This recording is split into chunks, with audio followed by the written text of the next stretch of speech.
All right, welcome back to part 2, guys. We're down here at the beautiful island home. We were talking yesterday about Joe Biden and his mental potatoism. I'm not exactly sure what to say there. On one hand, you want to be respectful. You're like, that guy's like the president. But on the same hand,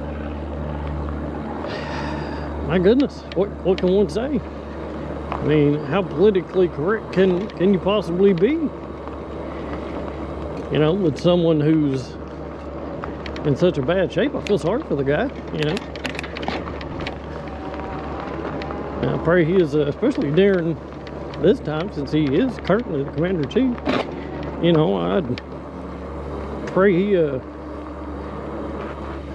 him the best, you know, health-wise and stuff. I mean, no matter political views, I mean, neither side's perfect. It's kind of like you're having to choose anymore between the lesser of two evils. But I can say that, you know, I mean, Trump talks a little bit of harshness. You know, he's more free. He's already a billionaire, folks. He's just going to say what he thinks. Kind of like Elon Musk. Elon Musk shocks everybody continuously because he's like, if people don't like what I'm saying, don't advertise. You know what I'm saying?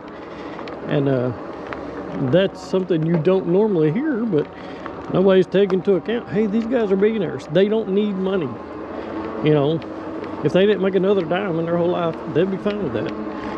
It's just the way it is.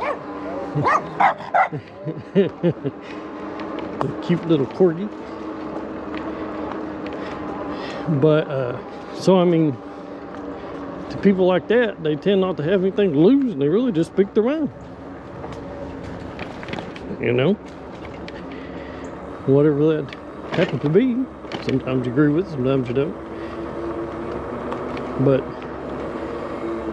you know, I do think that you gotta really vote your own self-interest.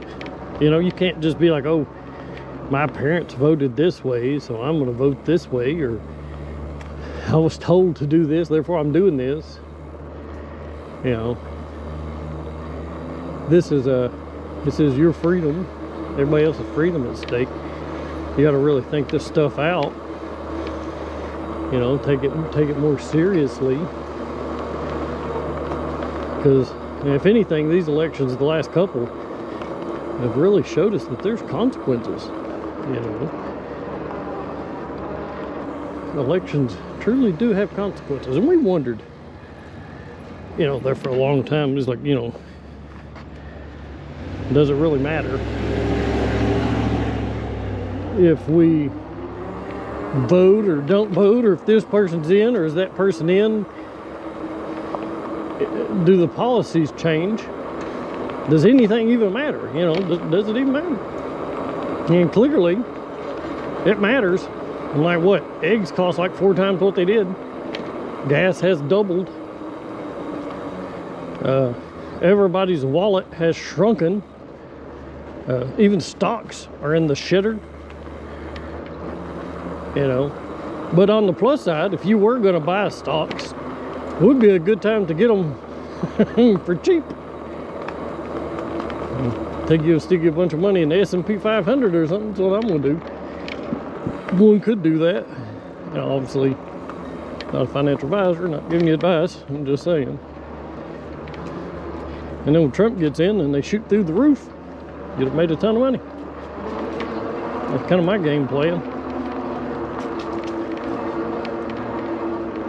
Well, hopefully he gets in anyway. If he don't, I'm not sure what's going to happen. I mean, we can all look at it and say, hey, there is no way in hell Biden is going to make it another 4 years in office. I mean, he can't find his way off stage. So you're really just voting for his vice president, whoever that is. I mean, truthfully, if you vote for Biden again, if they even put him forth again. You know, everybody's thinking, hey, they're just going to replace him with Gavin Newsom or possibly even Michelle Obama, which honestly would just be another 4 years of the same policies, because Biden has just been another 4 years of Obama's policies. You know, we've already seen what that leads to. You know, it leads to hyperinflation, leads to a recession, leads to a super dishonest media. You know, can anybody else remember the time that we thought the media told the truth, that they were like morally or legally obligated to tell the truth? You know, I remember a time when it was like, if you were caught doing something crazy, like CNN and Fox News didn't really disagree with each other. They all just said the same thing.